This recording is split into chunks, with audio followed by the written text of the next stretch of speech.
สบายดีพ่อแม่พี่น้องชาวเมืองนานแขกหลวงพระบางเบิดทุกคนมื้อนี้บ่าวพรพร้อมด้วยทีมงาน ก็ได้มาเฮ็ดภารกิจอีกครั้งหนึ่งเนาะให้พี่น้องได้เบิ่งได้ชมเนาะเป็นต้นว่ามื้อนี้ก็เป็นมื้องานบุญบ้านนาเราที่อยู่เมืองนานแขกหลวงพระบางนี่เนาะบ่าวพรก็ได้มาถ่ายทำให้พี่น้องได้เบิ่งได้ชมบรรยากาศรอบๆของงานบุญบ้านนาเราเนาะพี่น้อง บุญบ้านนาเราก็เป็นบุญประเพณีเนาะมื้อนี้เป็นบุญกองเข้าเนาะมีการฮดส่งพระ1องค์เนาะบ่าวพรพร้อมด้วยทีมงานก็บ่มีหยังมาประกอบส่วนพี่น้องก็ได้มาประกอบส่วนเล็กๆน้อยๆเนาะมื้อนี้เนาะเป็นต้นว่ามาแจกเป็นศาลาโรงทานเนาะข้าวหนมเนาะเป็นข้าวหนมข้าวจี้เนาะทีมงานก็พากันเฮ็ดนั่นแหละดังพี่น้องที่เห็นแหละเนาะตอนนี้เนาะมาแจกขนมน้ำหวานเมื่อทุกสิ่งทุกอย่างเนาะเป็นน้ำข้าวหนมอาหารเนาะที่จะได้พี่น้องได้เบิ่งเป็นบุตรเนาะที่เบ้าพรได้กับทีมงานได้มาแจกมาให้บุญให้ทานเนาะเอาผู้ใดเข้ามาได้เบิ่งในคลิปนี้แล้วขอให้ได้เบิ่งให้ได้บุญได้กุศลนำกันเนาะเมื่อทุกคู่ทุกคนที่ได้รับชมรับเบิ่งในคลิปตัวนี้เนาะบ่าวพรก็มาเฮ็ดด้วยจิตใจศรัทธาเนาะพร้อมด้วยทีมงานเมื่อทุกคนขอให้ได้บุญได้กุศลเนาะบ้านนาเราเป็นบ้านหนึ่งเนาะบ่าวพรจะเล่าบ้านนาเราเนาะบ้านนาเราเป็นหมู่บ้านหนึ่งเนาะที่ตั้งอยู่ในเทศบาลเมืองนานแขกหลวงพระบางของเฮาเนาะในปีนี้ก็ได้จัดงานบุญเป็นบุญกุมเข้า1กองเนาะเพื่อฮดส่งพระสงฆ์1องค์ที่ในบ้านนาเราในแห่งนี้เนาะกะบรรยากาศกะประมาณนี้พี่น้องเนาะทีมงานกับพากันเฮ็ดแจกให้พี่น้องเนาะว่าเป็นข้าวหนมบ่ว่าจะเป็นข้าวจี้ใส่นมแจกเป็นพาเนาะเป็นน้ำนี่เป็นน้ำเป็นหยังเนาะเป็นน้ำเป็นฝือเป็นหยังก็มีเนาะก็จังซี่เนาะแจกไปแล้วพี่น้องเนาะขอให้ได้บุญได้กุศลนำกันเนาะให้ได้รับประทานทั่วกันทั่วถึงเนาะทุกๆคนที่มาได้กินของศาลาโรงทานนี้ขอให้ได้บุญได้กุศลนำกันเนาะดังที่เบ้าพรได้เว้าเนาะในต้นคลิปเนาะหลังจากนั้นเบ้าพรก็มาเลาะจับบรรยากาศให้พี่น้องได้เบิ่งเนาะตอนที่เทศนาฟังเทศนาเนาะออกบทญาติโยมที่มาเบิ่งเนาะเบ้าพรก็บ่มีหยังมาต้อน FC ก็มีแต่บรรยากาศสวยๆงามๆแบบนี้แหละพี่น้องเนาะผู้ใดได้ไปก็ได้เห็นในคลิปนี้เนาะถ้าบ่ได้ไปก็ได้เบิ่งในคลิปนี้เอาเนาะแล้วเบ้าพรก็ได้เก็บทุกสดทุกรายการให้พี่น้องได้เบิ่งได้ชมนำกันไปจังซี่แหละพี่น้องเอ้ยเนาะบรรดาเฒ่าแก่เพิ่นก็มานั่งอยู่เฒ่าคลองท่าหดพระหดสงฆ์เนาะก็มาอยู่พี่แหละเนาะก็ได้รับสิ่งแจกของแถมเป็นต้นว่าอาหารการกินมีหลายภาคส่วนเนาะมีหลายภาคส่วนที่มาแจกอยู่ศาลาโรงทานแห่งนี้เนาะอันนี้คือบูธของบ่าวพรเนาะบูธของบ่าวพรที่ว่ามาแจกข้าวหนมเนาะขนมไข่ขนมไข่เล็กน้อยๆเนาะอันนี้ก็คืออันทีมงานพ่อค้าขายเคปเนาะมื้อนี้เพิ่นก็แจกฟรีมื้อนี้เพิ่นก็ได้เพิ่นมาแจกฟรีเพิ่นว่าขายก็ขายไปมื้ออันต้นงานแล้วเนาะมื้อนี้ก็มาทำบุญนำกันเฮ็ดบุญนำกันเนาะก็เฮ็ดจนบ่ได้อยู่ได้เช้าพี่น้องเนาะก็แจกด้วยใจศรัทธาจิตใจเลื่อมใสได้บุญได้กุศลนำกันทีมงานพ่อค้าเค้กตัวนี้พ่อค้าขายเคปเนาะเคปหวานที่เป็นอาหารที่นิยมของเด็กๆเนาะเด็กน้อยวัยรุ่นที่มักชอบของหวานเนาะก็เบิ่งในคือต้นคือคลิปแหละพี่น้องเนาะบ่ได้ดูได้เซาเลยเนาะเปิดทั้ง3เตาพร้อมกันเปิดทั้ง3เตาพร้อมกันแล้วก็เฮ็ดจนบ่ได้อยู่ได้เซาเนาะขายดีเฮาแจกดีเฮาก็ได้ขายดีว่าซั่นซะอันนี้มันทีมงานพ่อค้าขายเคปเด้อตัวนี้เด้อก็เฮ็ดไปเรื่อยๆเลยพี่น้องรับชมคลิปกันไป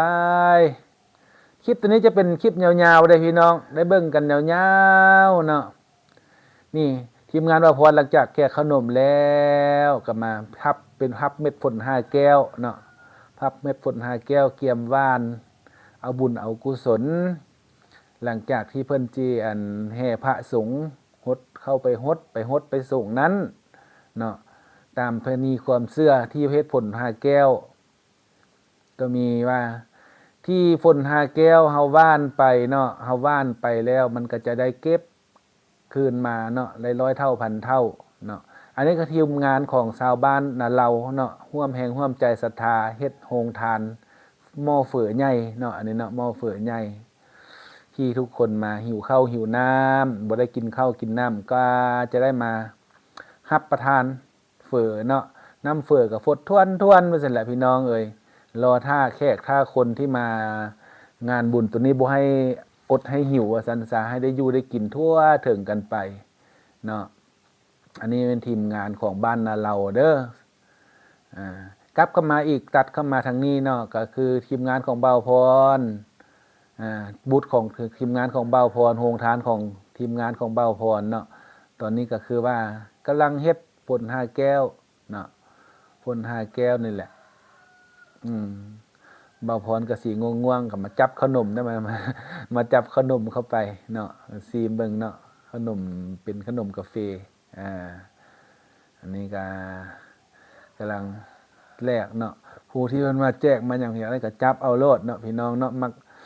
ได้อันนึงก็จับอันนึงมัก2 อันก็จับเอา2 อันโดยบ่จำกัดจำนวนตัวนี้เนาะมักหลายเอาหลายมักน้อยเอาน้อยเนาะตอนนี้เรากำลังเอาปัจจัยเนาะว่าภาษาทางพระปัจจัยหรือว่าภาษาทางคนธรรมดาว่าเอาเงินเนาะเอาเงินที่เป็นแลกเอาใบน้อยเนาะเป็นใบ 2,000 ใบ 5,000 ใบ 1,000เนาะเฮาก็จะมาพับ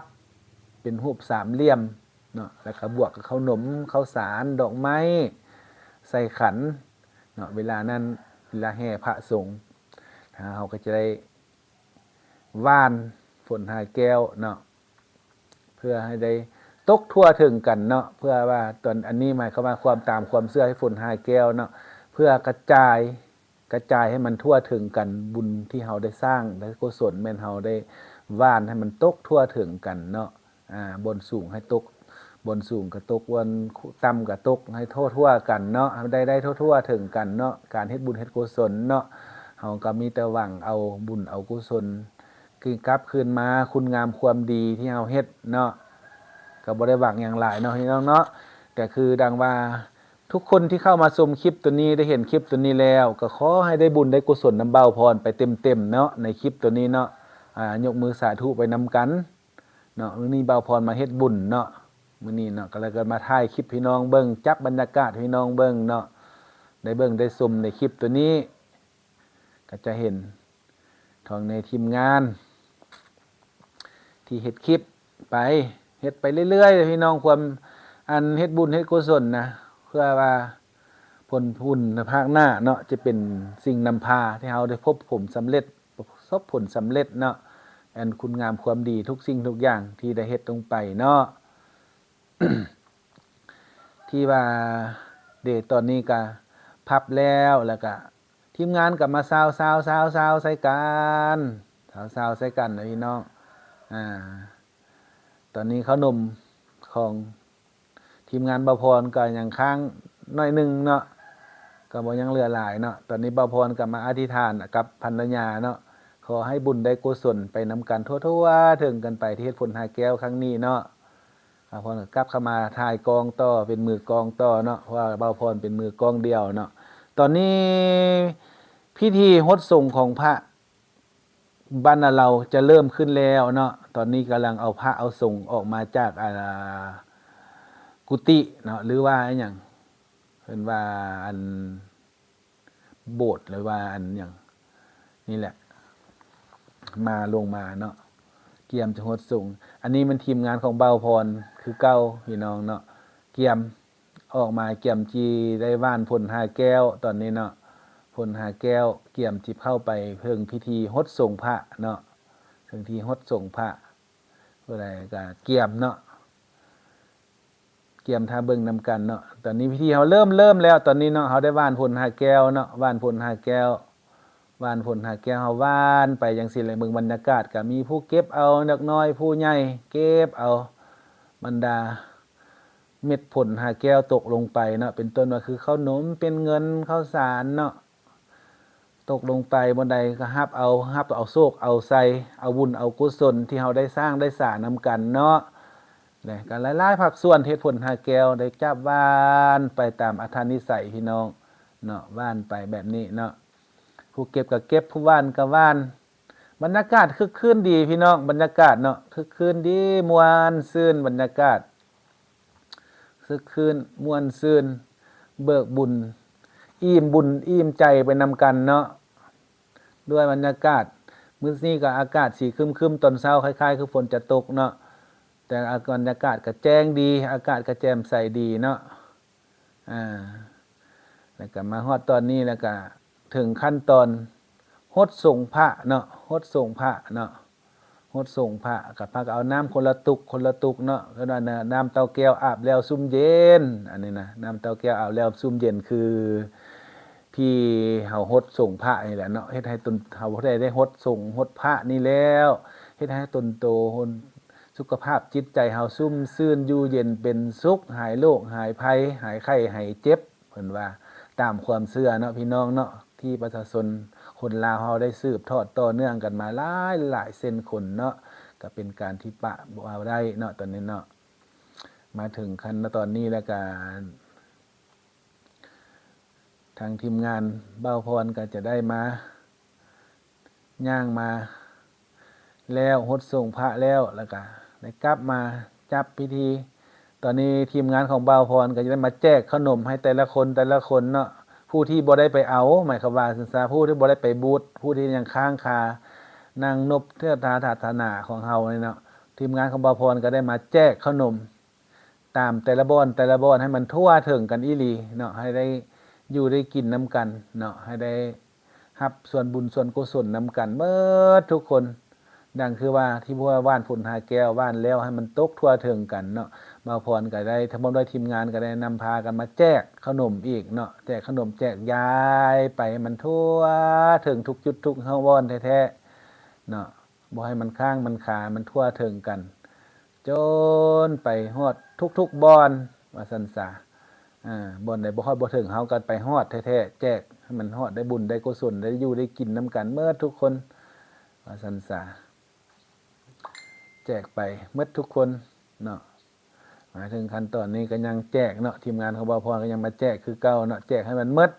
เนาะให้มันได้กินได้อยู่ได้กินได้ถึงทั่วถึงกันหมดทุกคนเนาะแล้วก็บ่าวพรก็มาถ่ายเก็บกรรมบรรยากาศเนาะบรรดาเฒ่าแก่ที่มานั่งนบนำศาสนาของเฮาเนาะที่ทำบุญทำกุศลในครั้งนี้ถือว่าได้เฮ็ดนํกันจนสุดกกสุดปลาย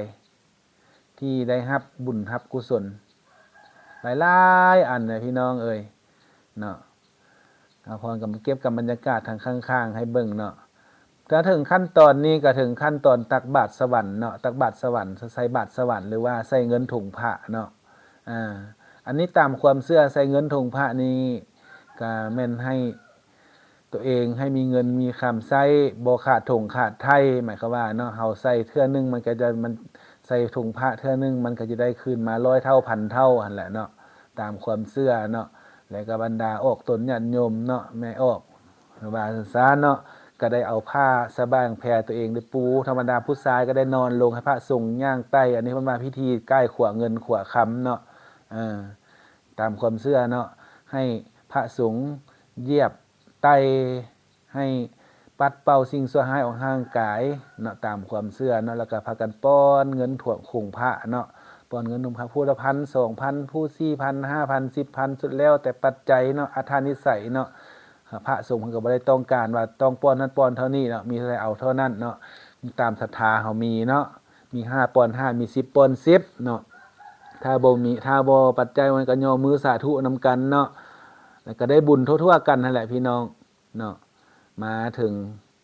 คันนี้แล้วเนาะก็ถือว่าหลังจากป้อนพระแล้วก็เป็นว่าอันจบพิธีพี่น้องเบาพรก็ได้มาทายไปให้พี่น้องในเบิ่งเนาะ ขอขอบใจเนาะพี่น้องทุกคนที่เข้ามาเบิ่งรับชมในคลิปของเบาพรเนาะเบาพรก็จะเก็บกำบรรยากาศอันดีๆแบบนี้มาให้พี่น้องได้เบิ่งได้ชมแบบนี้ตลอดไปเนาะขอบใจที่พี่น้องติดตามทางชาวลาวชาวต่างประเทศเนาะทุกมุมโลกที่เป็นคนลาวที่ได้เบิ่งคลิปของเบาพรในคลิปนี้จนจบเนาะขอให้ได้บุญได้กุศลนํกันเนาะขอให้อยู่ดีมีแฮงอยู่เดียนเป็นสุขเมื่อทุกๆคนเนาะท้ายคลิปนี้แล้วเบาพรก็บ่มีหยังคำว่าที่จะมาให้พี่น้องเนาะมีแต่คลิปสวยๆงามๆและบรรยากาศแบบนี้ให้พี่น้องได้เบิ่งได้ชมนํกันสุดท้ายนี้ก็ขอกล่าวว่าสบายดีพบกันใหม่ในคลิปหน้า